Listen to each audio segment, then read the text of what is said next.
Element nommer 2, so dit was getrouheid. Element nommer 2 van herlewing is geloof. Is geloof. In Jona 3 vers 5 lees ons, die mense van Ninive het toe in God geglo en hulle het 'n dag aangekondig om te vas. Groot en klein het rouklere aangetrek. Nou, ek en jy weet, Jona het 'n verskriklike, halfhartige poging aangewend. Nou, ek wil nie hê enigiemand moet 'n halfhartige poging aanwend nie, maar ek wil liewer hê ek en jy moet 'n halfhartige poging aanwend as geen poging nie. Stem julle saam? Want dit klink nou nie regtig soos iets om oor opgewonde te raak nie. Maar ons moet net probeer, ons moet iets probeer doen. Wat wonderlik is, die Here kan 'n reguit hou slaan met 'n skewe stok. Dit het ons reg deur Jona vir mekaar die hele tyd gesê. En hier's die ding, die woord van die Here het krag. Was Jona gewillig om die woord van die Here te bring? Nee, maar wat het gebeur toe hy dit bring? Die mense het onmiddellik tot bekering gekom. Kan Jona krediet kry daarvoor? Absoluut nie. So wat ek en jy moet verstaan is, daar's krag in die woord van die Here. Daar's krag. Elke keer wanneer jy 'n vers deel, elke keer wanneer jy Jesus deel, gee jy iets vir die Heilige Gees om iets daarmee te doen. Ek gaan dit nou verdedig uit die Bybel uit, moenie worry nie. So die woord handel op die einde van die dag oor die Here Jesus. Wanneer ek oor Jesus praat, uit die woord uit, gee dit die Heilige Gees kans om geloof op te wek in iemand se hart. Sien julle hoe dit werk? Jy dink, maar Johan, is dit waar? Ek gaan dit nou vir julle verduidelik. Jona doen eintlik bitter min. Jy weet, hy het nie 'n advertensie in die koerant gaan sit, in die Nineveh Times nie. Hy het nie advertensie gedoen, hy het niks gedoen. Hy het min gedoen, hy het nie niks gedoen, hy het min gedoen. Hy het daarom iets gedoen, maar uiteindelik bitter min gedoen. Al wat hy gesê het, is, nog 40 dae, ek kan net indink, snap jy? Nog 40 dae, en julle is gone.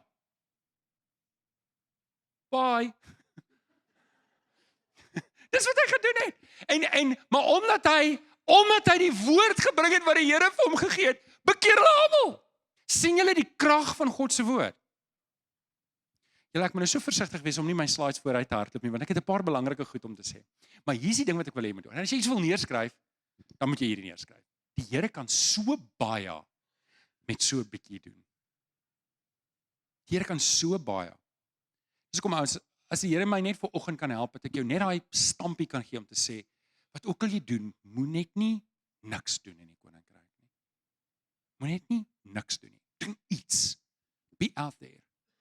Romeine 10 vers 17, hier is die vers, wat ek wag vir hom, hier is hy nou. Romeine 10 vers 17, ek haal dit vir julle die 2020 vertaling, sê, die geloof kom dus deur die, aanhoor, kom ons gebruik nou die Afrikaanse woord, want ons praat nie so nie, maar geloof kom deur dat iemand dit hoor. Wat hoor hulle?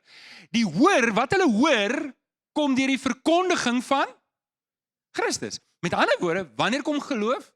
Wanneer iemand dit hoor. Wanneer iemand dit hoor. Ek hoef nie mense te oortuig met slim praatjies nie. Ek sal dit nooit kan doen nie. Ek sal stadig uit die blokke uit. Maar dis nie ek wat mense hoef te oortuig nie. Dis die Heilige Gees se werk. My werk is net om getrou te wees en my mond oop te maak. Die Here kan so baie met so bietjie doen. Ek moet net iewers wees. So, ons kan eintlik so baie doen. Weet julle, ons het vir mekaar gesê, almal gaan nie, maar almal moet. Niemand mag. Okay, julle het dit. Almal van ons het nie dieselfde bediening nie. Waar is ons groetspan? Steek op die hande. Waar is ons groetspan? Steek op die hande. Ons groetspan? Hier's net een vanoggend. O, hier's 'n paar ander ook. Okay, waar is mense wat betrokke is by die sonneskool? Steek op die hande. Ek wil net gesien. Sonneskool, kinderkerk, jeug, alles. Okay? Wie is die selleiers vanoggend hier? Steek op die hande. Selleiers.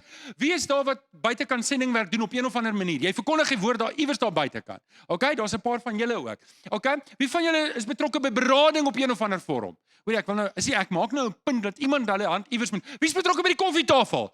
Julle, hier's 'n paar van julle wat double, triple posisies het. Hier's wat ek probeer sê is, wanneer jy Efesiërs 5 vers 11 lees, dan praat dit van, daar's 5 bedieningsgroeperinge.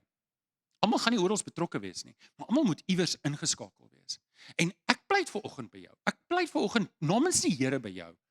As jy niks doen nie, dan is dit nou tyd. Dan is dit nou tyd om van jou stoel af te kom en te sê, Here, ek moet daarom iets doen. Ek moet daarom iets doen. So wanneer ek en jy Jesus deel, op watter manier dit ook al is, dan begin lewens verander. Ek kort net 'n bietjie vertroue, en jy kort net 'n bietjie vertroue in Jesus. Ons het te veel vertroue of onvertroue in onsself. Nee, maar ek kan nie. Weet jy wat, wie van julle voel ek kan nie? Wie van julle is daar? Wie van julle, ek kan dit net nie doen nie. Maar ek steek my hand op. Ek sê hier omdat die Here my oortuig het ek moet hier wees. Ja, ek kan nie hierdie werk doen nie. En as jy op 'n goeie plek, want dis hoe minder baie keer as jy dink jy kan, staan jy net in die pad van die Here se werk. So dis okay as jy nie kan nie. Want dis nie jy wat die werk moet doen nie. Jy moet net getrou wees. Kry 'n bietjie vertroue, nie in jouself nie, maar in Jesus. Kry 'n bietjie vertroue in die woord van God. Kry 'n bietjie vertroue dat die Heilige Gees die werk gaan doen. Kom ek sê gou vir jou, maar ek sê predikant nie. Ja, dis 'n probleem. As almal tog nou predikante was, kan julle dink hoe goeie wêreld sou hierdie gewees het, nê? Ek dink julle almal moet julle werke los en predik. Hoorie, almal kan nie predik. My werk is net om jou uit te daag om die werk te doen. Dis 'n lekker werk, dink julle nie? Hier is die ding. Die Here kies Petrus. Julle dink aan Petrus, aan die man wat hierdie kerk in Jerusalem bestuur. Nee, jy moet Petrus sien as 'n visserman wat half en half ongeletterd is. En die Here gebruik hom. As die Here hom kan gebruik, kan die Here my en kan hy jou gebruik. Het julle dit?